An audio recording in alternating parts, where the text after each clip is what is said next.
Welcome to our channel. And welcome sa atong mga new viewers ug ayaw mo kalimot sa pag-subscribe sa atong YouTube channel sa Radio Drama Bisaya. O click na lang pud mo sa notification bell below aron ma-notify mo sa atong mga bagong uploads. And daghang salamat sa pagpadayon ninyong pagsuporta o pagpadayong pagpaminaw sa atong mga nagkadaiyang Drama Bisaya. Maong just chill and relax and enjoy the drama. Idana Ibarra. Medyo di jud maayo ang result sa iyang angiogram. Nga naman, Dok. Adunay coronary artery disease ang imong wife. Say, buot pasabutan na, Dok. Kinahanglan nga maoperahan siya sa labing madaling panahon. Nagkinahanglan siya og triple bypass surgery. Huwag ko makasabutin ng tanan. Pasabta ko na, Dok. Delikado gyud ang iyang kahimtang. Kay kung dili siya maoperahan, mamatay siya sa dili madugay.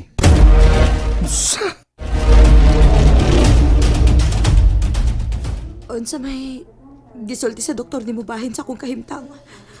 Relax lang, honey. Medyo di may yung resulta sa imong procedure. Doon na kay coronary artery disease. Unsa buti pasabot ana? Kinahanglan ka nga operahan sa mong kasing-kasing. Unsa? Kalma lang, honey. Everything will be fine. Kinahanglan istoryahon ako ang doktor. Paaniya siya na ako. Kaya ako ning klaruhon kung unsa gi ako sakit.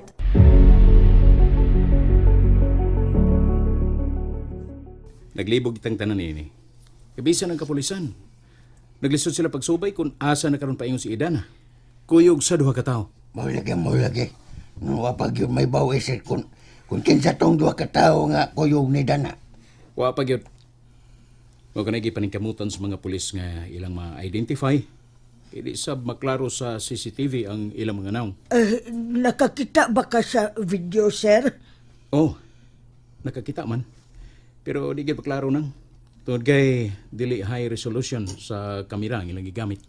Mo lagi. Pwede bang mutanaw sa make appeal sir? Basin pa dahil mailana na mo ilang ilang barog ba? Oh, mahimo man tingali noy. O murag naghisgot man sabto si Hepe nga patanawon sab mo. Sige, sir. Ingnang umutanaw sad mi. Oh, sagdi lang nang mismo si Hepe. One here to din aron nga patanawon mo sa video. Sir, sagbat ko, sir. Nalala ko niya ba? Daw pustira ka barog. Diyari ko. Minaw naman ko. Doon lang ako ipamutan na ba? Oh, unsa man na badong? Badlungan ako sa'yo ko, ha? Badlungan ko. Okay man ko, badlungan ko. Kini ako makatahap, sir ba? Lawsa usulte badong. Wa kay kalabutan sila si Leslie o si Ronnie ining pagkawa ni Dana karon. Ha? Sorry. Imo biyan na igsoon, sir. Sorry kayo. Pero, pangutan na naman ako. Kay, wa ba ilang na silang Idana, sir? Sila na ba? Bitaw. Murag gusto si Badong sa iyang katahap, sir na. Di pa ko makahatag sa akong opinion bahin nila. Naibaw ta. Meron na sila kasinan ni Idana. Pero wa ko'y nakitang rason nga ilan ang buhaton nga ni Idana. Kini ako, sir, kanang mga Kay? Ako, sir, baklang. Kay? Lalay, magusagdagan silang utok. Gipapriso ko nila si Dana kinadto. Libog sa sumpay. Unya karon. No. Gusto nyo lang bawi umansyon. Unya, na makakpag-isuro ni sa tubangan sa inyong amahan. Mo nang magduda ta, oy. Ikaw. Aw, may katarungan sa ka, badong. Salamat, sir. Mo lagi. Posible bitaw sa sir. Kung pananglit, namagid sila kalabutan ni ini. Di gyapon sila makaiskapo sa mga mata sa balaod. May bawaan gyapon sila. Kunoon silang daw tang gibuhat ni Dana. Manghinaot lang ko, sir, nga. Nasayop lang ko sa kong katahap. Bitaw, sir. Naot lang ko. Dako sa dang akong duda ini nga nagid sila'y kalabutan, ana. Mo lagi. May bawaan gyapon na to ang tanan. Si Hepe, may pasalig yun, nga masulbad rin kasuha.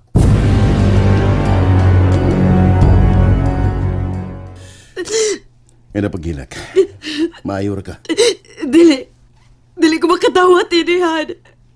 Wa ko'y sakit. Kalma lang. Kung gusto ka, wala magpasikan opinion tas lang, doktor.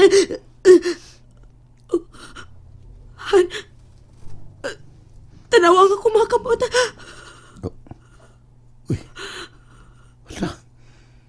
Nang lagom ang imong mga tudlo, hani. Ug may violet ang imong wait. Diyos ko! Unsa may nahitabo na ako? Kinahanglan nga mamalik kita sa ospital, hani. Tawagan nato sa doktor aron matimanan ka. Dili, bahala nagmamatay ko. No, no. Di pa ko andam nga may tabo na nimo. Kinahanglan nga madaday ka sa ospital ug balik. Aste ko, naglibog sa nahitabo ni Idana.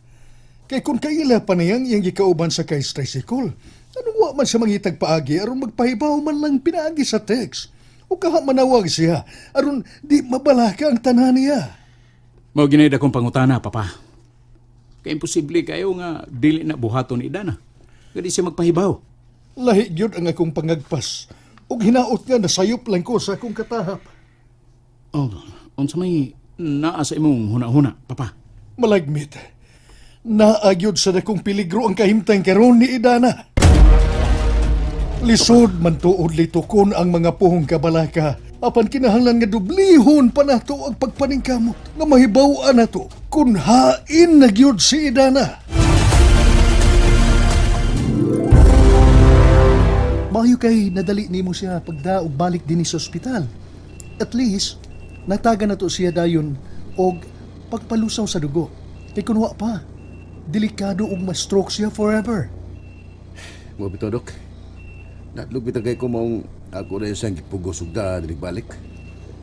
Kinahanglan nga sa labing daling panahon, sir. Pero, Dok, kung maupirahan siya, nabay na kong chance nga matambalan na ang iyang sakit. Ha, Dok?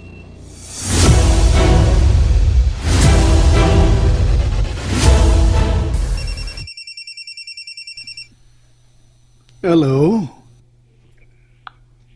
Ay, papa, si Ronnie ni. Hindi ako karoon sa ospital. Oh, nanong na pa mamudiha? Wa pa day mo manggawas? Papa, natin akong problema. Delikadong kahimtang ni Leslie. O siya delikado? Doon ay heart failure si Leslie. Kinahanglan ko siya nga operahan sa iyang kasing-kasing. Sa? Kay kung di siya maoperahan, malagmit mamatay si Leslie. Yun na, usa man ni kalakiha. Kinsa may doktor ninyo? Si Dr. Frank. May magtuwagan ni mo siya karon pa. Aron may bawaan ko mo ang tinud-anay nga kondisyon ni Leslie.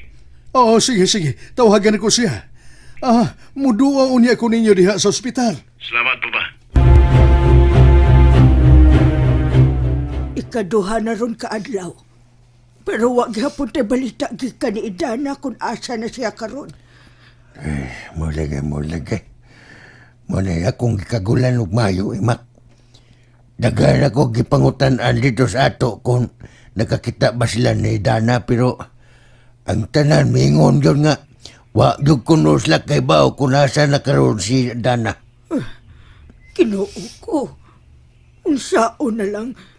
Simba kong dunay daotang nahitabo ni Idana. Sa panganlo yan, Mak. Simbak ko lang palayo. Di na may tabo nga doon ni Dana. Kusog na gid kaayo ang kulba, Puldo. Duha na sad kaadlaw nga wa ko'y tarong katog iling hitabo Mulagay. Kung ibawan pa lang, wa na lang ang tata mo sugot nga mapas-apas siya. Kinsa man siya magdahom nga maingon siya ini, Puldo. Walagay, pero malikayan man yun ang tanin na tubakon. Di lang yun mo kumpiyansa. Di ba, Kamak? Di na ba ya ordinaryong tao si Dana? Dagan na ba ya na kailanan niya? Wata kay ba nga na dagang nagpakailom diya nga nasina sa niya? Bitaw, no? Mga para nako, di gud ang mo kumpiyansa si Dana. Nga mulakaw siya rang usa. Kay delikado gyud kayo. Mo na nga nasipyat na kay ni Oyon masadta nga mulakaw nga siya rang usa. Kinsa man siya magdahom nga maingon ini ang mahitabo, Puldo. Kay pirbibaya na mulakaw si Idana nga mag-inusara ra. Maulagi. Sobra ra kadako ang atong kumpiyansa. Pero mag-ampo lang kita, Puldo. Nga wa lang gid untay daotang nahitabo ni Idana. Maulagi. Magampo na yun tamak. Watay laing kadaganan nini. Siya ra gyud mo'y nasayod sa tanan. Ug manginaot nga ipailayo lang sa dakong peligro si Dana.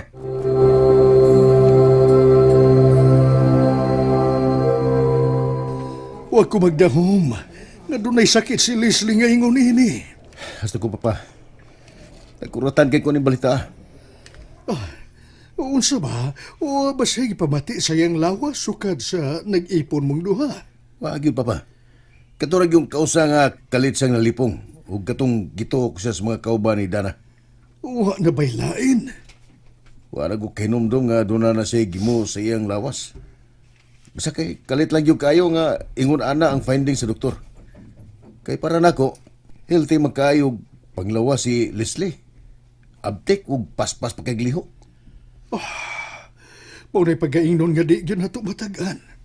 Pero sagdi lang, kung unsay advice sa doktor, kinangli ato yun ning tumanon.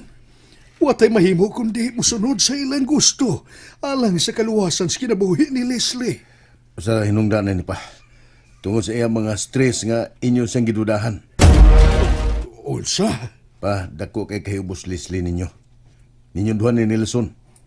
Nagtarong siyang trabaho, apan ninyo naman mo siyang giakusahan sa mga butang nga wa niya himuha. Sa pa nang imong mga gipangyaw-yaw ron eh? Ibo ba kong gibasol sa ginangata niya karon? Ha? Ako ba'y imong pagkasadon sa mga sayop nga iyang nahimo sa akong kumpanya? Ha, Ronnie? And there you have it, everyone. Stay tuned sa atong next episode. Bye!